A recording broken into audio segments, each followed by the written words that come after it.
मी शिल्पास किचनमध्ये तुमचं मनापासून स्वागत आहे। तुम्ही बघू शकता, तुम्हाला व्हिडिओमध्ये दिसत आहे हे आहे स्वीट कॉर्न। म्हणजे मी याला 4 कंस होते मक्याचे। याला छान असं काटून स्वच्छ धुवून उकडून घेतलेले आहे कुकरमध्ये 2 शिट्ट्या लावून आणि याला असे छान शिजलेले आहे। मी बनवत आहे स्वीट कॉर्न। त्यासाठी ठेवलेली आहे कढईमध्ये टाकलेलं आहे 1 चमचा तूप। तुम्ही तुपाऐवजी बटर पण घेऊ शकता।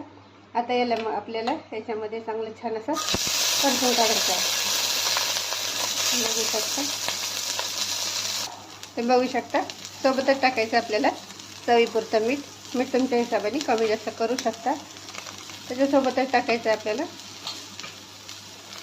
हे जिरा पावडर आणि याला छान असं परतून घ्यायचं आहे। बघू शकता। आता सोबत टाकायचं आहे लाल मिर्च पावडर 1 पिंच ऑफ टाकायचे, फक्त जास्त नाही, तुमच्या हिशोबाने तुम्ही करू शकता। तुम्ही बघू शकता आपले स्वीट कॉर्न तयार आहे। आता आपण करू प्लेटिंग। तुम्ही बघू शकता छान प्लेटीमध्ये मी घेतलेलं आहे। सोबत टाकायचं आहे आपल्याला हे काळं मीठ ऑप्शनल आहे, तुम्हाला आवडलं तर टाका, नाही टाकलं तरी चालतं।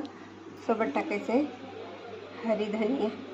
तर तुम्हाला हे माझं स्वीट कॉर्न कसं वाटलं नक्की मला कमेंट करून सांगा, शेअर करा, सबस्क्राईब करा शिल्पास किचन।